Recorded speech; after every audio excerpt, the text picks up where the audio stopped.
حضرت ابو ہریرہ رضی اللہ تعالیٰ عنہ صاحب کے طبقات آخری بات ذکر کر کے، کیونکہ بات لمبی ہو جائے گی، نسبت کی باتیں ایسی ہیں تو ختم ہونی نہیں ہے۔ آج ہم تو کم ظرفی کے بنا پہ کہہ دیتے ہیں میں قادری ہوں، میں رضوی ہوں، میں اشرفی ہوں، یا میں فلاں شخص سے، فلاں پیر اعظم سے وہ کہ منسوب ہوں، میں ان کی بارگاہ سے نسبت رکھتا ہوں۔ یاد رکھیں، قادری ہو کہ نقشبندی، نقشبندیت میں سرکار غوث اعظم کی سلسلہ کا سوتا بہتا ہے، اور چشتی ہو کہ قادری ہو، سلسلہ چشتیہ پر سرکار غوث اعظم کا وہ کہ جھالا برستا ہے۔ حضرت رمضان محمی رحمۃ اللہ تعالیٰ علیہ، اس بات میں عرض کر دیتا ہوں، حضرت رمضان محمی رحمۃ اللہ تعالیٰ علیہ بیٹھے ہوئے تھے اجمیر شریف میں، ہے نا، جو درخت جہاں بلاسٹ ہوا تھا اس درخت کے نیچے آپ بیٹھے ہوئے تھے، اس درخت کے نیچے بیٹھے مراقبہ کر رہے تھے، تو ایک شخص آیا اور آپ کو جگایا، مراقبے سے متوجہ کیا کہ آپ رمضان محمی ہیں؟ تو انہوں نے فرمایا ہاں میں رمضان محمی ہوں۔ کیا آپ مہم شریف کے رمضان محمی ہیں؟ کہ ہاں میں رمضان محمی ہوں، مہم شریف والا رمضان محمی ہوں۔ کھاٹو کے سلسلے سے جو وابستہ ہے وہ رمضان محمی آپ ہیں۔ سبحان اللہ، سبحان اللہ۔ میں کھاٹو کے سلسلے سے وابستہ ہے نا رمضان محمی ہوں، ان کے سلسلے کے اندر میں مرید کرتا ہوں، بیعت لیتا ہوں۔ تو بہرحال انہوں نے کہا کہ میں بڑے انتظار کے بعد آپ سے ملاقات ہوئی، کافی عرصے سے میں انتظار میں تھا کہیں ملاقات ہو جائے تو کہ میں بھی سلسلہ قادریہ میں وہ کہ منسوب ہو جاؤں، سلسلہ قادریہ میں نسبت حاصل کر لوں۔ بہرحال حضرت رمضان محمی رحمۃ اللہ تعالیٰ علیہ نے فرمایا کہ دیکھو بھائی، آج کل میں مرید نہیں کرتا ہوں، میں مرید نہیں کرتا ہوں۔ اصل واقعہ یہ تھا کہ آپ جب خلافت حاصل کر کے اپنے شہر گئے، اپنے گاؤں مہم شریف گئے، تو وہاں ایک حضرت غلام جیلانی قادری روہتکی رحمۃ اللہ تعالیٰ علیہ بزرگ تھے، تو ان کو معلوم چلا تو وہ آئے کہ اچھا رمضان محمی مرید کرنے لگے آج کل، تو ملاقات کی گھر سے آئے اور کہنے لگے کہ رمضان محمی سنا ہے کہ آپ مرید کرتے ہیں آج کل؟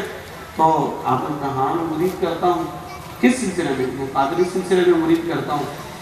تو انہوں نے فرمایا کیا آپ کو آپ کی مریدوں کی خبر ہے جو آپ قادری سلسلے میں مرید کرتے ہیں؟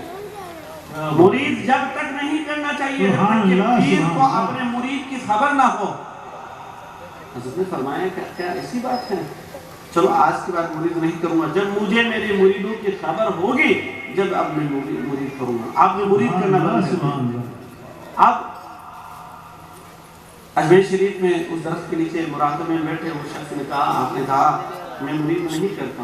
اس شخص نے کہا کہ حضور مجھے تو آپ سے ہی مرید ہونا ہے، میں اور کسی سلسلے میں مرید نہیں ہوں گا۔ آپ نے کہا، آپ نے فرمایا دیکھو بھائی تم جاتے ہو یا پھر میں ڈانٹ کو تمہیں بتاؤں یہاں سے، میں مرید نہیں کرتا، ایک دفعہ کہہ دیا گیا تمہیں تو مان جانا چاہیے، تمہیں ضد نہیں کرنا چاہیے۔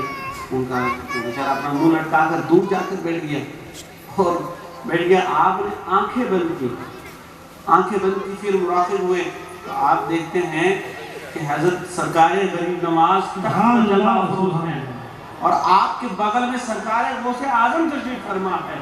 اسی تخت کے بغل میں ایک تخت اور لگا ہوا ہے اور سرکار غوث اعظم تشریف فرما ہے اور سرکار غریب نواز فرما رہے ہیں کہ دیکھیں نا حضور یہ آپ کے سلسلے کے پیر ہیں حضرت رمضان محمی جو آج کل مرید نہیں کرتے ہیں۔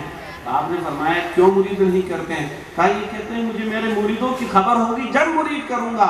تو سرکار غوث اعظم کی بارگاہ وصیت سے یہ فرمان جاری ہوا کہ ان سے کہہ دیا جائے کہ تمہیں مریدوں کی خبر رکھنے کی ضرورت نہیں ہے، عبد القادر اپنے مریدوں کی خبر رکھتا ہے۔ سبحان اللہ، سبحان اللہ، سبحان اللہ۔ یہ نسبتوں کے معاملات ہے نا۔ میں عرض کر رہا تھا صاحب طبقات رحمۃ اللہ تعالیٰ علیہ نے ذکر فرمایا ہے کہ حضرت ابو ہریرہ رضی اللہ تعالیٰ عنہ مسجد نبی شریف میں درس دے رہے تھے، لوگوں کا ہجوم تھا اور لوگوں کے ہجوم کے درمیان آپ بیٹھے ہوئے تھے اور بیٹھے ہوئے آپ درس دے رہے تھے، جس سے مبارکہ کا درس دے رہے تھے۔ آپ یہ دیکھتے ہیں کہ مسجد کے باہر سرکار امام پاک امام حسین علیہ السلام تشریف لا رہے ہیں، امام حسین رضی اللہ تعالیٰ عنہ تشریف لا رہے ہیں۔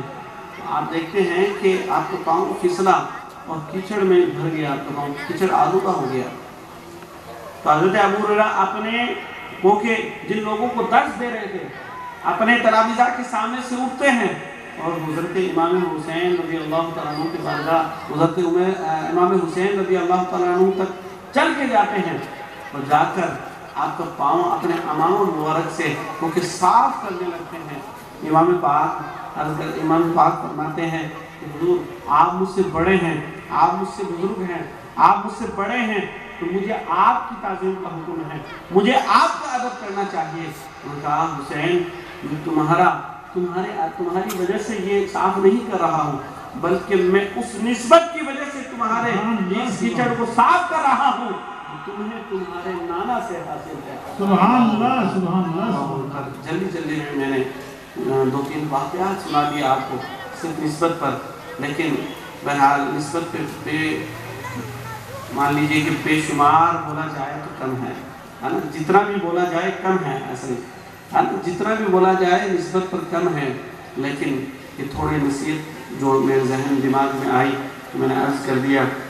حضرت محترم نسبت کی قدر کریں، نسبت کی قدر آپ کہتے ہیں میں سید صاحب سے محبت کرتا ہوں، سرکار غوث اعظم سے مجھے محبت ہے، سرکار منشی سید منشی محمد ابراہیم رحمۃ اللہ تعالیٰ علیہ سے مجھے محبت ہے نا، حضور والد گرامی حضور سید ملت سے مجھے محبت ہے، یقیناً آپ کو محبت ہوگی، آپ محبت کرتے ہوئے ہوں گے، لیکن عاشق کا کام یہ نہیں ہے کہ جس سے وہ محبت کرتا ہے اس کے راستے پر نہ چلے، اس کے راستے کو چھوڑ کر ٹیڑھا چلے، عاشق جس سے محبت کرتا ہے اس کے نقش قدم پر چلتا ہوا نظر آتا ہے، عاشق جس سے محبت رکھتا ہے، صحیح معنوں میں جس سے محبت ہوتی ہے اس کا راستہ اپنایا جاتا ہے۔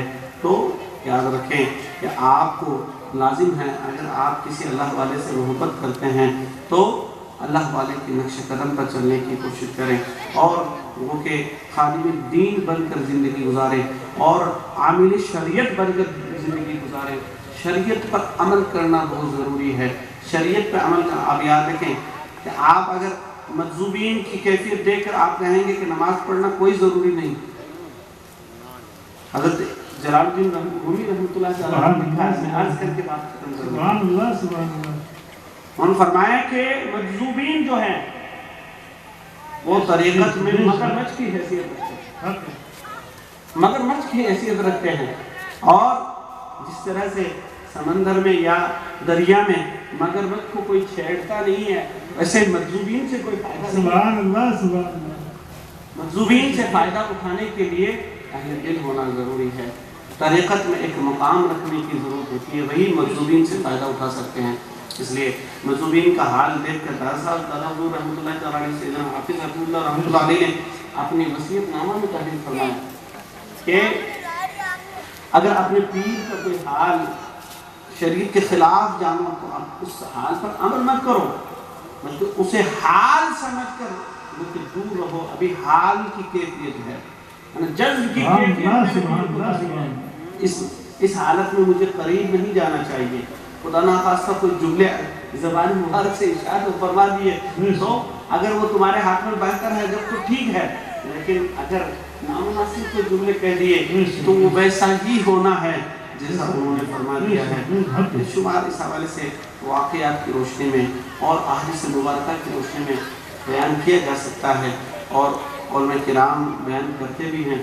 اللہ رب العزت ہمیں عقل سلیم عطا فرمائے، اور بالخصوص ہمیں شریعت پر عمل رکھ کر زندگی گزارنے کی ہمیں توفیق عطا فرمائے۔ وعلیکم السلام علیکم۔